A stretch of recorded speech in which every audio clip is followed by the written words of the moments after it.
Bonjour et bienvenue dans cette nouvelle vidéo de Droma Economy. Aujourd'hui, je me suis demandé si on pouvait devenir riche en spéculant. En fait, il existe deux types de détenteurs d'actions, les investisseurs et les spéculateurs. Lorsque vous achetez des actions, soit vous investissez, soit vous spéculez. Et quelle est la différence? Eh bien, l'un est sécurisé et l'autre pas. Commençons par l'investissement. Lorsque vous investissez, vous mettez de l'argent dans une entreprise sur laquelle vous vous êtes renseigné. Vous vous êtes renseigné sur le secteur d'activité de l'entreprise, vous savez si c'est un secteur porteur ou pas. Vous êtes renseigné sur les états financiers de l'entreprise.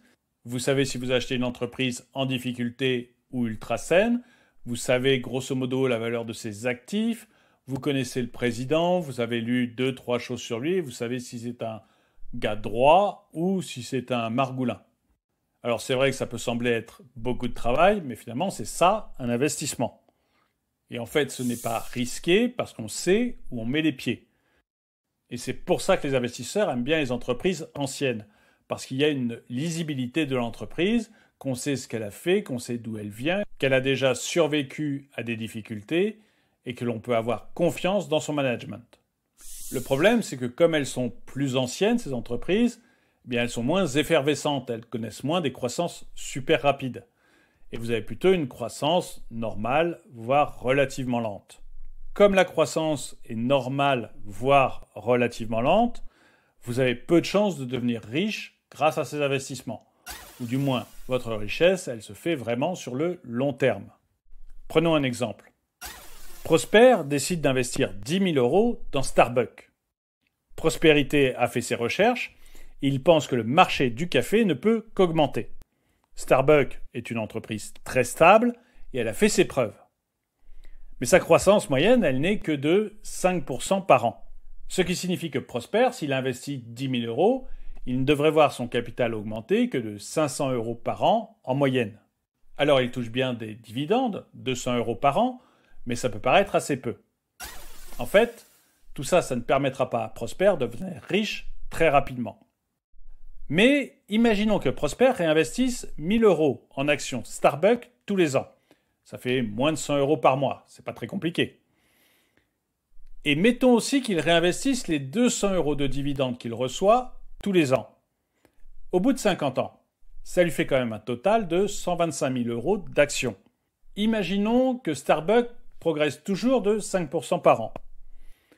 Le capital de Prosper, lui, va augmenter à ce moment-là de 6 250 € tous les ans.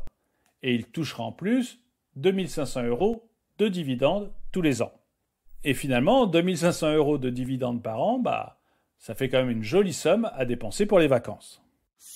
En fait, grâce à cet effet cumulé, on voit qu'il va réussir à se faire beaucoup d'argent en ne mettant finalement que 100 € d'épargne tous les mois.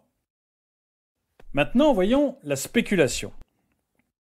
La spéculation, c'est un moyen plus rapide, mais aussi plus risqué de gagner de l'argent. Lorsque vous spéculez, en fait, vous regardez la courbe de croissance de l'entreprise et vous allez placer votre argent en fonction de ça. En fait, la spéculation, c'est un pari. D'ailleurs, le mot spéculation vient, je crois, de spéculos, qui veut dire lire dans les étoiles.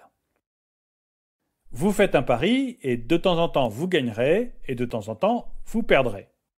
Et en fait, votre gain total d'argent, il est plus lié à la chance qu'à votre étude de marché. Ceci dit, la spéculation est utile pour la bourse. Elle est utile parce qu'elle engendre beaucoup de liquidités et que ça permet de huiler les engrenages du marché. Prenons l'exemple de Luc. Luc Ratif est un grand spéculateur. Il décide d'investir dans le code barre en se basant sur la croissance de celui-ci lors des 4 dernières années.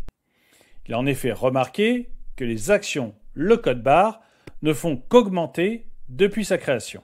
Il ne connaît rien du tout à l'entreprise, il ne connaît rien au marché des barres, mais il pense qu'il peut gagner pas mal d'argent parce que l'entreprise a une croissance de 20% par an. Luc décide donc d'investir 10 000 € dans le code barre. Il peut se passer deux choses. Première possibilité, Luc a eu raison.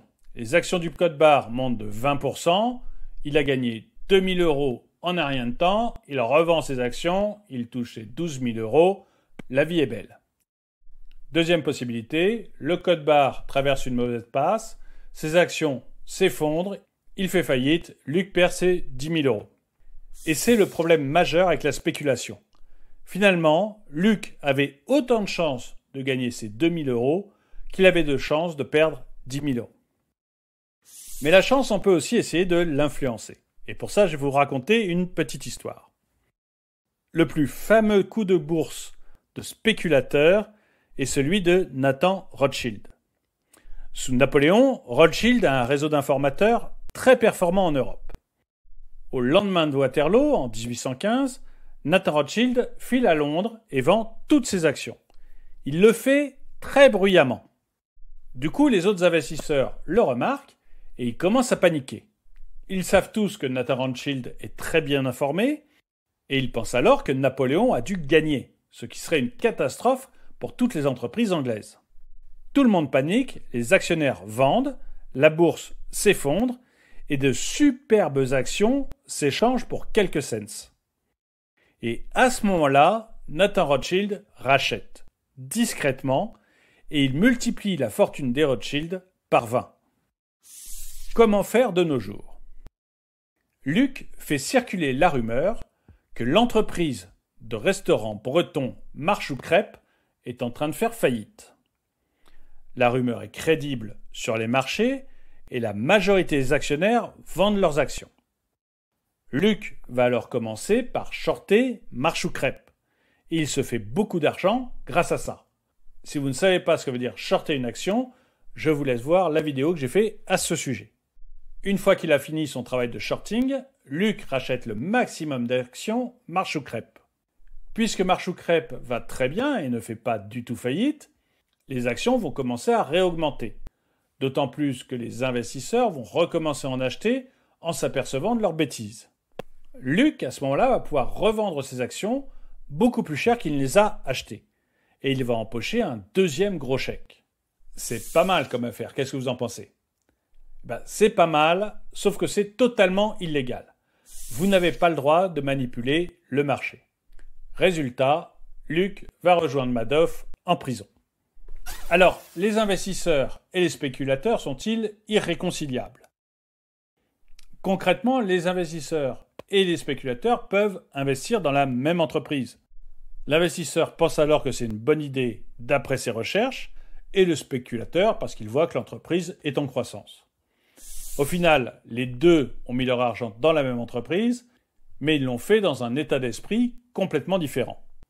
Du reste, la plupart du temps, les gens ne sont pas soit des spéculateurs, soit des investisseurs. Très souvent, on navigue un peu entre les deux. Mais si vous voulez spéculer, je vous invite à le faire en le faisant comme on joue au blackjack, c'est-à-dire mettre un peu de votre argent seulement et le mettre dans un compte à part. Bref, j'aimerais savoir si parmi vous, il y a plutôt des investisseurs ou des spéculateurs. Dites-le moi dans les commentaires. Je vous mets ici une playlist de vidéos sur l'investissement. Merci d'avoir regardé cette vidéo. Mettez-lui un pouce vers le haut, commentez-la, partagez-la. Et merci à tous ceux qui m'aident sur Tipeee.